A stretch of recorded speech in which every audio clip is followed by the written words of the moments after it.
Hi friends, welcome to Somu competitive guidance.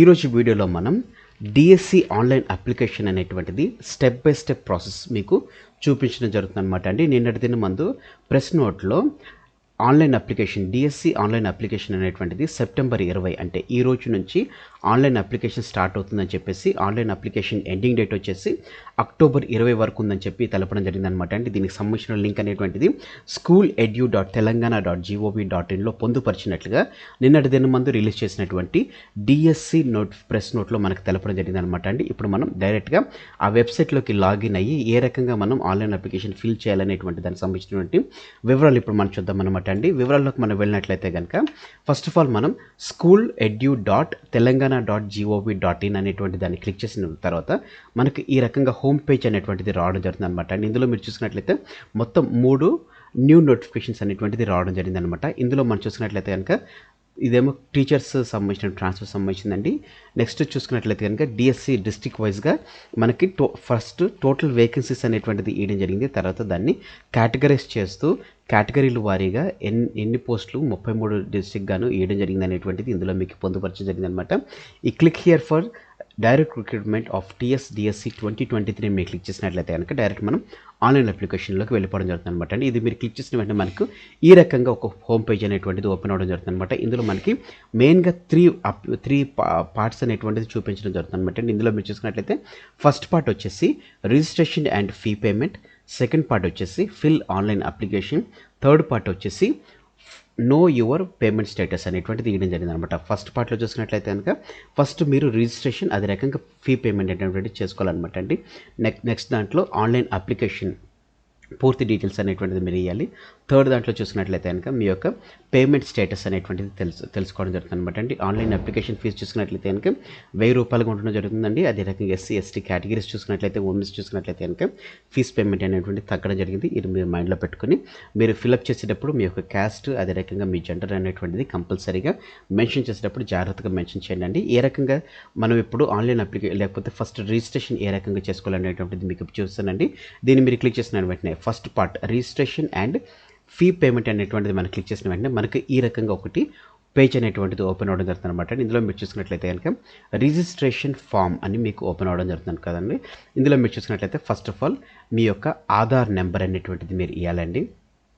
Applicant name with surname, మీ యొక్క ఇంటి పేరుతో పాటుగా మీ పేరు అనేటువంటిది మెన్షన్ చేయాలి. మీరు ఏ పోస్ట్కి అప్లై చేసుకున్నారు అనేటువంటిది పెట్టాలి. అదే రకంగా మీడియం ఆఫ్ పోస్ట్ అనేటువంటిది కూడా మీరు ఇందులో సెలెక్ట్ చేసుకోవాలి. అంటే తెలుగు మీడియమా, ఇంగ్లీష్ మీడియమా, ఉర్దూ మీడియమా, హిందీ మీడియం అనేటువంటిది మీరు మెన్షన్ చేసుకోవాలి. అదే రకంగా ఏ పోస్ట్కి ఏ డిస్ట్రిక్ట్కి మీరు అప్లై చేసుకుంటున్నారు, మీ యొక్క మొబైల్ నెంబర్, మీ ఈమెయిల్ ఐడి, మీ మొబైల్ నెంబర్ అదే రకంగా మీ ఈమెయిల్ ఐడి అనేటువంటి చూసుకున్నట్లయితే కనుక మీరు ఇప్పుడు ప్రస్తుతం యూజ్ చేస్తున్నటువంటి దాన్నే మీరు ఇవ్వాలండి.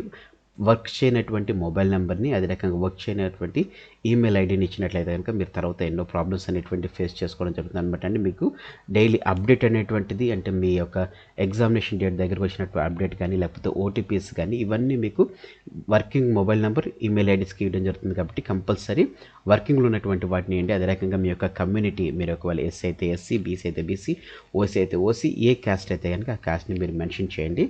డేట్ ఆఫ్ బర్త్ నెక్స్ట్ చూసుకున్నట్లయితే కనుక మీరు ఒకవేళ ఎక్స్ సర్వీస్ మెన్ అయితే కనుక ఇందులో మీరు క్లిక్ చేయండి, కాకపోతే తీసేయచ్చు. ఒకవేళ స్టేట్ గవర్నమెంట్ ఎంప్లాయ్ అయితే కనుక ఎస్ అయితే ఎస్, నో అయితే నో మీరు క్లిక్ చేసుకోండి. ఫిజికల్లీ డిజబుల్డ్ పర్సన్ అయితే కనుక 40% అండ్ అబౌవ్ ఉన్నట్లయితే కనుక ఎస్ అయితే ఎస్, నో అయితే నో. ఒకవేళ ఎస్ క్రియేట్ చేసినట్లయితే ఎక్స్ అని మీరు క్లిక్ చేసినట్లయితే కనుక మీకు దానికి సంబంధించినటువంటి ఏది ఉందనేటువంటిది మీకు కూడా అడగడం జరుగుతుంది అనమాట. అదే రకంగా మీ డేట్ ఆఫ్ బర్త్ అనేటువంటిది ఎస్ఎస్సి మెమోలో ఏ రకంగా ఉందో సేమ్ అదే డేట్ ఆఫ్ బర్త్ అనేటువంటిది మెన్షన్ చేయండి. మీ పేరు కూడా మన 10th క్లాస్ సర్టిఫికేట్లో ఏ రకంగా ఉందో అండి. ఒకవేళ మీకు సర్నేమ్ లేకుండా 10th క్లాస్ సర్టిఫికేట్లో ఉన్నట్లయితే కనుక మీరు నార్మల్గా మీ పేరు అనేటువంటిది మీరు మెన్షన్ చేయండి, సర్నేమ్ అనేటువంటిది మీరు మెన్షన్ చేయండి. అదే రకంగా have you gone through the given information bulletin, మీరు ఒకవేళ అంటే ఇచ్చినటువంటి ఇన్ఫర్మేషన్ బులెటిన్ ఏదైతే ఉందో ఆ ఇన్ఫర్మేషన్ బులెటిన్ అనేటువంటి దాన్ని మీరు గో త్రూ అయ్యారా అని చెప్పేసి అడుగుతున్నారు అనమాట.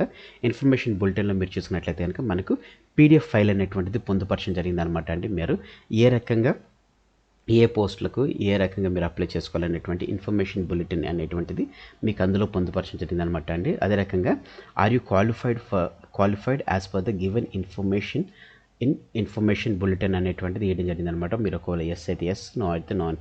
మీరు ఎస్ అయితేనే మీరు ఇది క్లిక్ చేయాలన్నమాట. ఎందుకంటే నో అని మీరు క్లిక్ చేసినట్లయితే కనుక మీరు డిజైర్డ్ క్వాలిఫికేషన్ లేదు కాబట్టి మీరు ఆల్రెడీ దీనికి ఫెయిల్ అయినట్లుగా ఉంటుంది కాబట్టి కంపల్సరీ మీరు ఎస్ అని క్లిక్ చేయాలన్నమాట అండి. తర్వాత మీరు ఒకసారి మీరు ఫిలప్ చేసిన తర్వాత అంటే Aadhaar number, applicant name, category, post, medium post, మీరు ఏ డిస్ట్రిక్ట్ నుంచి, mobile number, email ID, community, ex servicemen ఇవన్నీ మీరు క్లిక్ చేసిన తర్వాత ఒక్కసారి రిలాక్స్ అయ్యి అన్నీ కరెక్ట్గా చేస్తామా లేదనేటువంటిది ఫస్ట్ మీరు ఒకసారి చూసుకోనండి. చూసుకున్న తర్వాత ఇక్కడ ఐ డిక్లరేషన్ ఉంది కదా, ఆ డిక్లరేషన్ కొట్టిన తర్వాత మీరు ప్రొసీడ్ అనేటువంటిది కొట్టిన తర్వాత మీరు డైరెక్ట్గా పేమెంట్లోకి వెళ్ళిపోతారనమాట. అంటే పేమెంట్లోకి వెళ్ళిపోయిన తర్వాత మీరు ఏదైతే ఇక్కడ ఇచ్చినటువంటి అప్లికెంట్ నేమ్ ఏదైతే ఉందో అదే రకంగా మీ యొక్క ఆధార్ నెంబర్ ఏదైతే ఉందో మీ డేట్ ఆఫ్ బర్త్ దీని ప్రకారంగా మీకు పేమెంట్ మోడ్లోకి వెళ్ళిపోవడం జరుగుతుంది అనమాట అండి. పేమెంట్ మోడ్లోకి వెళ్ళిన తర్వాత మీరు మీ యొక్క యూపీఐ ద్వారా చేసుకోవచ్చు, లేకపోతే ఎట్లన్నా కానీ మీరు పేమెంట్ అనేటువంటి చేసుకోవచ్చు అనమాట అండి. దాని తర్వాత మీరు కొట్టేసినట్లయితే కనుక మీ పేమెంట్ అనేటువంటిది అయిపోవడం జరుగుతుంది అనమాట అండి. దాని తర్వాత నెక్స్ట్ కేటగిరీ చూసినట్లయితే కనుక క్యాండిడేట్ డీటెయిల్స్ ఏదైతే మనం ఫిల్ ఆన్లైన్ అప్లికేషన్ ఏదైతే ఉందో దాంట్లోకి మనం అది క్లిక్ చేసినట్లయితే కనుక మనకి ఇట్లా ఈ రకంగా క్యాండిడేట్ డీటెయిల్స్ అనేటువంటిది ఇవ్వడం జరుగుతుంది అనమాట అండి. మనం ఆల్రెడీ ఇప్పుడు మనం ఫీజ్ పేమెంట్ చేసేసాం కాబట్టి మనకి పేమెంట్ రిఫరెన్స్ ఐడి అనేటువంటిది రావడం జరుగుతుంది అనమాట. పేమెంట్ రిఫరెన్స్ ఐడి ఒకటి, అదే రకంగా గెట్ ఎంటర్ ఆధార్ నెంబరు. మన ఒకవేళ పేమెంట్ రిఫరెన్స్ ఐడి పెట్టేసి మనం క్లిక్ చేసినా కానీ మన డీటెయిల్స్లోకి ఎంటర్ అయిపోతామండి. అంటే మనకు జస్ట్ మన ఇందాక ఓన్లీ మన పేరు, మన డేట్ ఆఫ్ బర్త్, అదే రకంగా మన సంబంధించినటువంటి జస్ట్ కమ్యూనిటీ దీనికి సంబంధించి ఇచ్చాం కానీ మన యొక్క టోటల్ పర్మనెంట్ అడ్రస్ కానీ లేకపోతే మన పూర్తి డీటెయిల్స్ అన్నీ ఏమి మన యొక్క ఎడ్యుకేషన్ క్వాలిఫికేషన్ ఇవేమి మనం ఇవ్వలేదు కాబట్టి ఈ సెకండ్ దాంట్లో మనకి టోటల్గా మన యొక్క పూర్తి డీటెయిల్స్ అనేటువంటిది మనం ఇందులో పొందుపరచడం జరుగుతుంది అనమాట అండి. దాని తర్వాత మనం సబ్మిట్ అనేటువంటిది ఆప్షన్ మనం క్లిక్ చేసిన తర్వాత డైరెక్ట్గా మనము ఇక ఆన్లైన్ అప్లికేషన్ అనేటువంటిది మనది క్లోజ్ అయిపోయినట్లుగా తెలపడం జరుగుతుంది అనమాట అండి. ఒకవేళ మీరు పేమెంట్ చేసిన తర్వాత మీ పేమెంట్ ఒకవేళ అయ్యిందా లేదా అని తెలుసుకోవడం చెప్పేసి పేమెంట్ స్టేటస్ అనేటువంటిది మీరు చూసుకోవాలన్నమాట అండి.